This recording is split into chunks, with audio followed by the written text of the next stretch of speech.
কোনোদিন ছিল না। পাকিস্তানের নাম পরবর্তীকালে নিয়ে আসা হলো।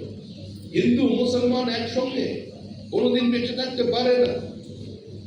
কমিউনিস্ট পার্টির প্রতিষ্ঠাতা সদস্য মুজাফফর আহমেদ তার আত্মজীবনীতে লিখেছেন, বন্দে মাতরম, Banki's novel Bande Mataram from beginning to end is full of hatred.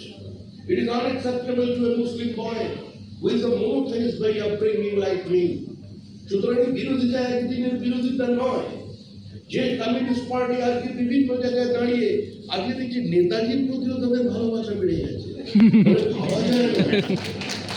এই কমিউনিস্ট পার্টি যারা কুইজিং করেছিলেন, যারা দিনের পর দিন সুভাষচন্দ্র বসুর বিরোধিতা করেছিলেন, যারা নাকি বুদ্ধক্ষর কোনোদিন শোনেননি, কোন শব্দটার সঙ্গে যারা নাকি পরিচিতই নয়, যারা কোনোদিন রিগিং শোনেনি, কোনোদিন চাকরি বিক্রি শোনেনি, ক্যাডার তোষণ শোনেনি, সেই কমিউনিস্ট পার্টি তারা ভারতবর্ষটাকে কখনো 28টি রাষ্ট্রে, কখনো 14টি রাষ্ট্রে টুকরো টুকরো করে তারপরে ব্রিটিশের কাছে আবেদন জানিয়েছিলেন ডমিনিয়ন স্ট্যাটাস দেওয়া।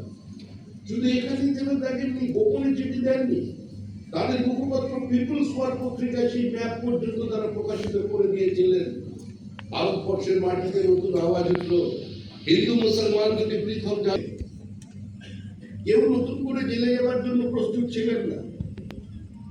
আমরা যদি কেউ বিরোধিতা করতাম তাহলে জেল আমাদের জন্য অনিবার্য ছিল। প্রতিনিয়ত আমাদের কাছে খবর আসছিল অগ্নিকাণ্ডের, প্রাণহানির পাঞ্জাব থেকে। সেই সময় বিভাজন আমাদের কাছে একটা সুযোগ এনে দিল, আমরা সেটাকে গ্রহণ করলাম। কিন্তু গান্ধীজি যদি না বলতেন তাহলে আমরা অপেক্ষা, অর্থাৎ সমস্ত বিভাজনের দায়ভার পণ্ডিত জওহরলাল নেহেরু মহাত্মা গান্ধীর উপরে চালিয়ে দিয়ে বিদায় নিয়ে চলে। আমরা প্রত্যেকটা ঘটনায় নিজেদের সঙ্গে আমরা নিজেরাই প্ররোচনা করেছি। আমরা আত্মবিস্তৃত হয়ে গিয়েছিলাম, আমরা ভুলে গিয়েছিলাম আমাদের পরিণতি কি হবে। একবার বাংলা বিভাজন তো বিভিন্ন সময় বিভিন্ন রূপে হয়েছে। সিলেটকে পশ্চিমবঙ্গ থেকে কেটে তাকে যুক্ত করে দেওয়া হলো আসামের সঙ্গে। ভোট থেকে সামান্য সংখ্যক ভোট দিয়ে সিলেট চলে গেল পাকিস্তানে। আওয়াজ উঠল সিলেটে, সিলেট গিয়েছি বড় ভোটে, আসাম নেব লাঠির চোটে। আজকে আসাম সেই অবস্থা থেকে অনেকটা সরে আসতে পেরেছে। আমাদের 1946 সাল 1947 সালের বিভীষিকার কথা মনে রাখলে চলবে না। আমাদের আধুনিক প্রজন্মকে জানাতে হবে অতীতের ঘটনা। যারা এখানে বসে আছেন, আপনাদের বর্তমান প্রজন্ম এবং ভবিষ্যতের প্রজন্মের কাছে এই মেসেজ পৌঁছে দিতে হবে যে সংঘবদ্ধতার অভাবে দিনের পর দিন আমরা পরাজিত হয়েছি। আমরা নিজের মাটিতে আমরা আজকে পরবাসী হয়ে গেছি। আমরা কেউ দীর্ঘদিন এখানে টিকে থাকতে পারিনি। তার কারণ হচ্ছে আমরাই, কারণ আমরা প্রতিবাদ করতে ভুলে গিয়েছিলাম। একই বৃত্তে দুটি কুসুম হিন্দু মুসলমান বাংলাদেশে চলেনি, মিলনের রাখি বন্ধন চলেনি। হিন্দুরা ওরা মুসলিম ওই জিজ্ঞাসে কোন জোর, বলো কান্ডারি ঢুকিছে মানুষ সন্তান মোরবার। কান্ডারিকে হুঁশিয়ারি দিতে দিতে হাতে সম্প্রীতির রাখি বাঁধতে বাঁধতে 1947 সালের 15ই আগস্ট আমরা বিভাজিত হয়েছিলাম, আমরা খণ্ডিত হয়েছিলাম। লর্ড মাউন্টব্যাটেন কিন্তু একবারের জন্য আমরা নিজেদের কাছে জিজ্ঞাসা করলাম না এই খণ্ডনের কারণ কি। আমাদের পূর্বপুরুষরা সেদিন যদি সংঘবদ্ধ থাকতেন, আমাদের পূর্বপুরুষরা সেদিন যদি রুখে দাঁড়াতেন, আজকে এই দেশ ভাগ হতো না। তাও যে অংশ আমরা পেয়েছি তাকেও পশ্চিমবঙ্গের মানুষ এখন এই নির্বাচনের পরে নতুন করে চিনছেন। 1947 সালের জানুয়ারি মাসে আজাদের ফৌজের lieutenant general Anilchandra Chatterjee, M Chatterjee বছর নাও ভাঙতে পারে। ঠিক এমনই সময় 20শে জুন শ্যামাপ্রসাদের আন্দোলনে সাড়া দিলেন কংগ্রেসের হিন্দু নেতৃবৃন্দ। যদুনাথ সরকার, রমেশচন্দ্র মজুমদার, মেঘনাথ শাহ রাস্তায় নামলেন এই দাবিকে কেন্দ্র করে। যারা গঙ্গার পূর্ব তীর থেকে গোটা ভারতবর্ষকে পাকিস্তানে দিয়ে দেওয়ার চক্রান্তের সমর্থন করেছিলেন, যারা দ্বিজাতি তত্ত্বকে মেনে নিয়েছিলেন, যারা ওই গঙ্গাধর অধিকারীর থিসিসকে সামনে নিয়ে এসেছিলেন, তারা বলল কে? শ্যামাপ্রসাদ আবারকে। জ্যোতি বসু পরবর্তীকালে তার জীবনীতে যতদূর মনে পড়ে একবারও এই কথা বলেননি যে এই পশ্চিমবঙ্গের সৃষ্টির জন্য তিনি এবং তার বন্ধু রতনলাল ব্রহ্মণ ভোট দিয়েছিলেন। একবারও বলেননি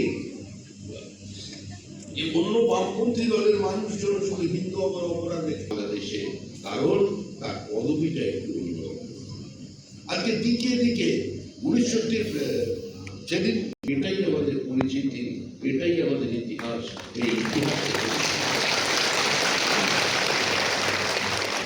জন্ম হলো বাংলাদেশ 1971, খান সেনাদের আক্রমণ, 30 লক্ষ মানুষ খুন হয়েছিলেন 70 এবং 71-এর মধ্যে অধুনা বাংলাদেশে।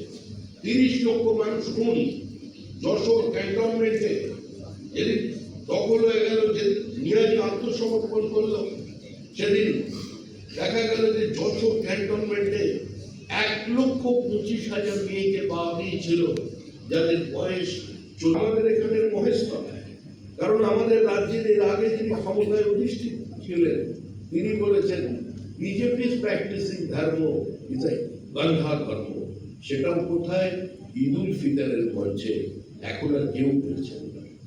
আপনারা জানেন একটা সরকারের পরিবর্তন হলো 4 তারিখ, আর 5 তারিখে সবচেয়ে বেশি সেল হলো কলকাতা শহরে হেলমেটের দোকানে।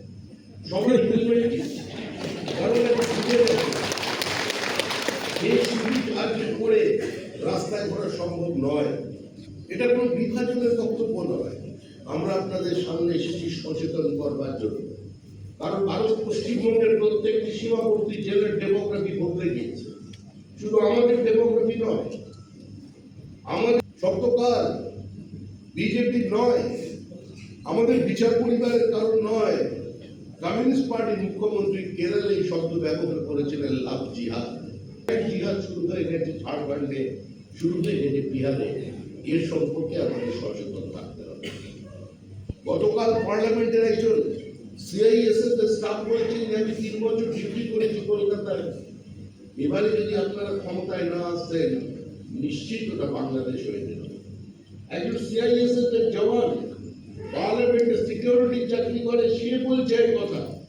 অর্থাৎ প্রত্যেক মানুষ এটা বুঝেছে যে এটা পরিবর্তনের প্রয়োজন আছে। এখানে আমাদের অনেকেরই বিজেপির মানুষজন আজকে এসেছেন, কিন্তু যদি কেউ মনে করে থাকে এই জয় শুধুমাত্র কোনো ব্যক্তির জয়, এই জয় শুধুমাত্র কোনো দলের জয়, সরিয়ে দেবার জয়, নতুন মুখ্যমন্ত্রী তৈরি করবার জন্য জয়, তা নয়। এটা একটা অস্তিত্ব রক্ষার প্রয়োজনে মানুষ আজকে নেমেছে। পৃথিবীর বিভিন্ন প্রান্ত থেকে মানুষ এসে নিজেদের মতো করে নিজেরা বাইমাউন্ট ক্যাম্পেইন করে গেছে। অনেক মানুষের সঙ্গে পরিচয়, যে বিভৎসতা এবং যে নারকীয় ঘটনা দেখা যাচ্ছে পশ্চিমবঙ্গে,